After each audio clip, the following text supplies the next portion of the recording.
Viewer discretion is advised. Welcome to another podcast. No, I said, wait,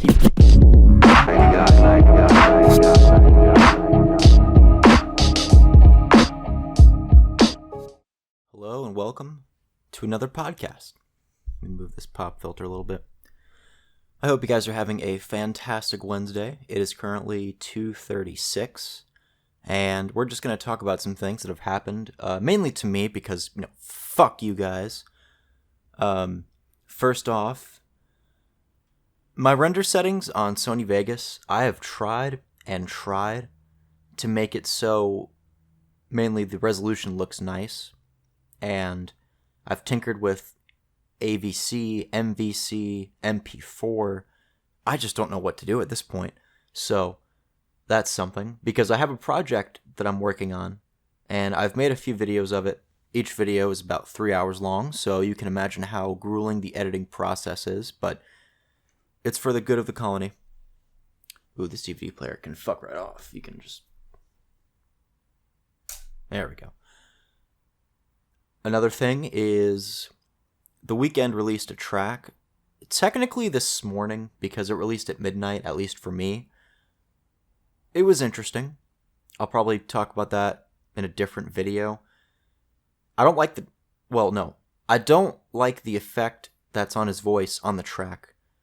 If you guys don't know, his new album called After Hours, which is a very interesting title, recently was announced, and the 13th track, called After Hours, similar to what he did with Kissland and House of Balloons, where he would have, the title track in one of the albums, if that makes any sense. I don't know, I'm tired. Just got out of the shower. Had to look good for these people that I'm not going to see. I'm going to make some pasta, and then I'm going to probably head off to Tally. I leave for my job in about 3 days, and I'm very excited, but I'm also very worried because I haven't watched over kids that way. I mean, I've babysat before, but I've never had the responsibility of just, watching over kids for long periods of time. I don't even know if it's going to be just kids. It might be adults or teenagers or something of that sort. But to prepare for myself, I have watched some movies about finding camp love, and it wasn't that bad of a movie. I recently watched Measure of a Man, which was on Hulu. It was a fun little indie film. I couldn't really take much from it because I couldn't relate to the character too much. But the main actor, he was in such movies as Maze Runner. And I think that's it. I don't remember what else he's actually been in, but he's been in some things. Let me think.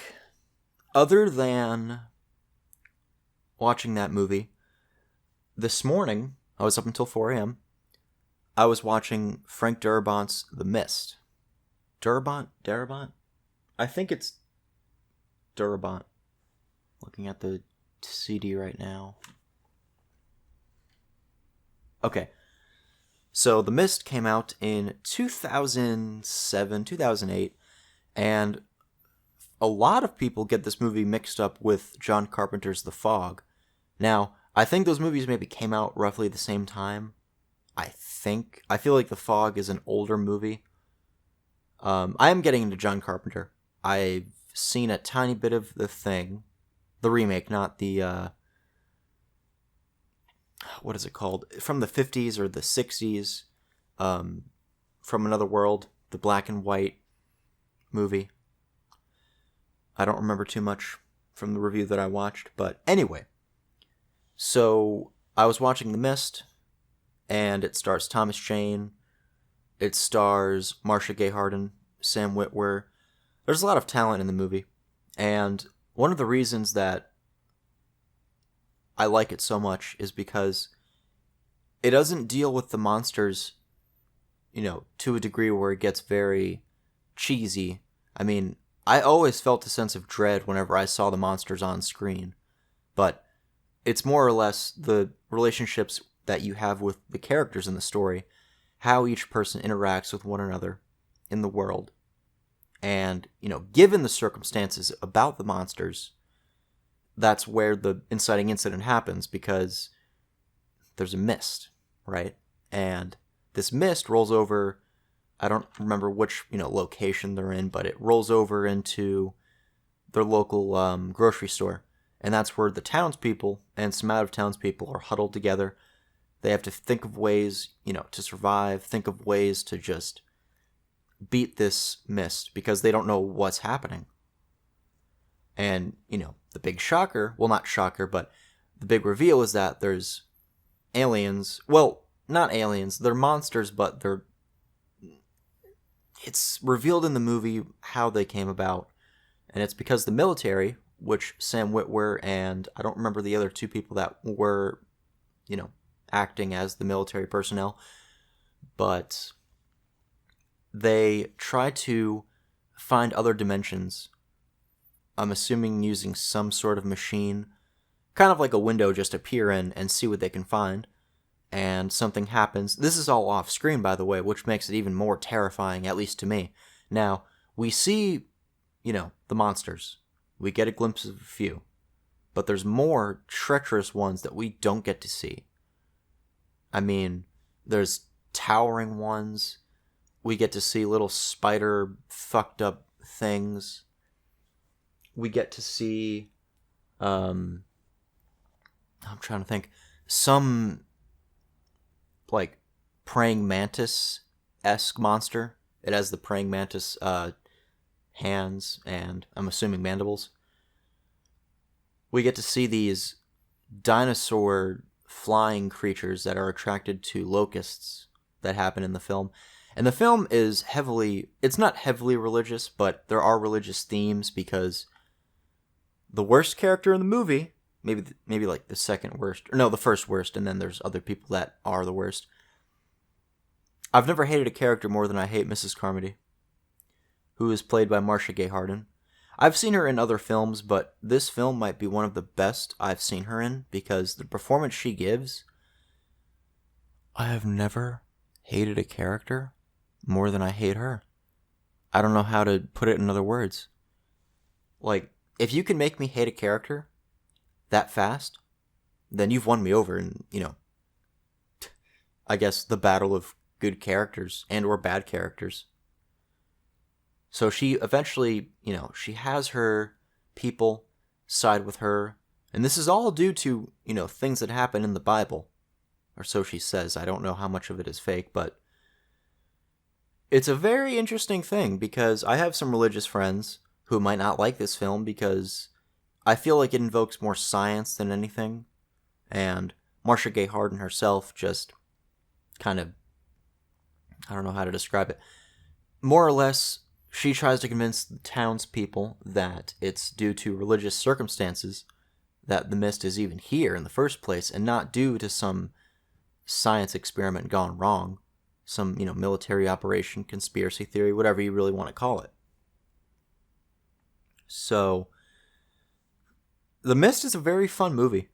If you can get past some of the gore that you see, which I can because it's not as bad as other films I've seen, then I think you'll have a fun time with this movie. It's a movie where you can, maybe turn your brain off and just eat some popcorn, or in this case, just eat some pretzels that have fallen onto the ground and dropped on your laptop, and you can't get out the crumbs, even with compressed air, but whatever, it's okay.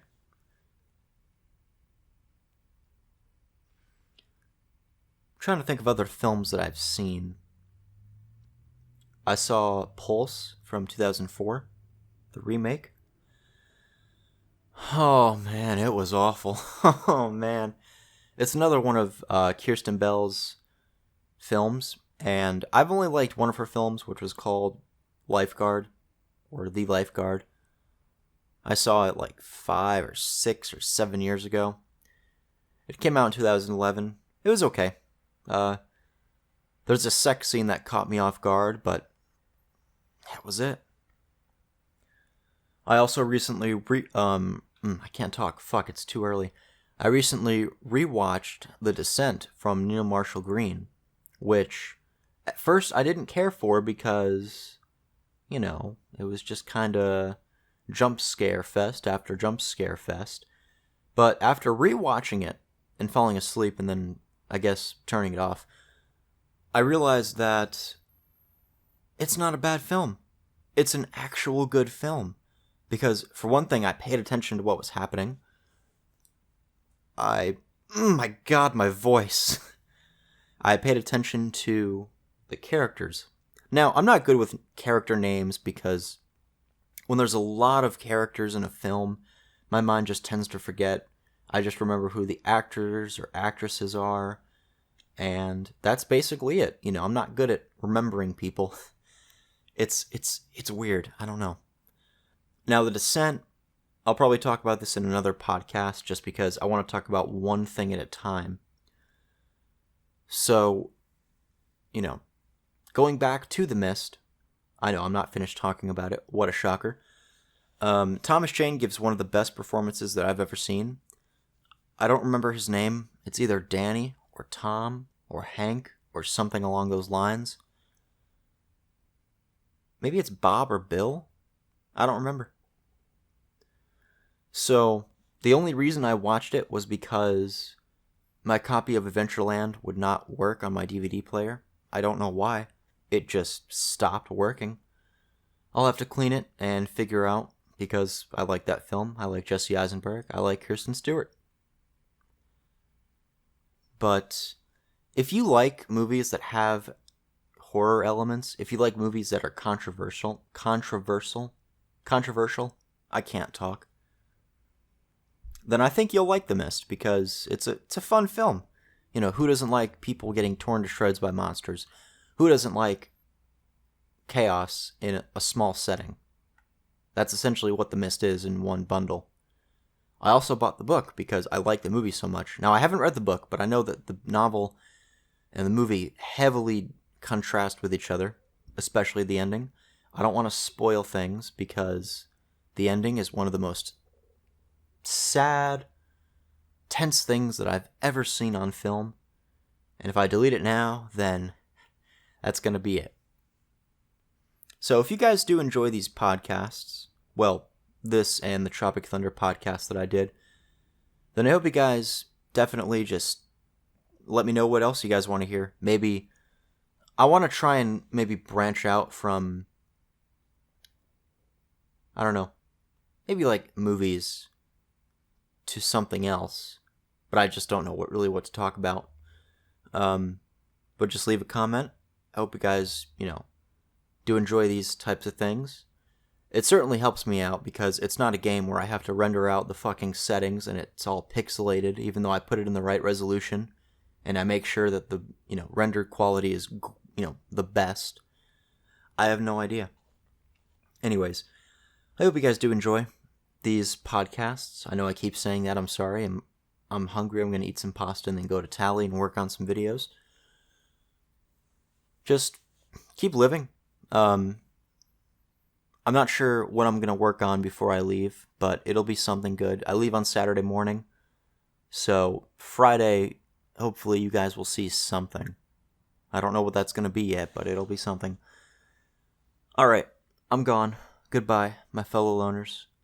See you later.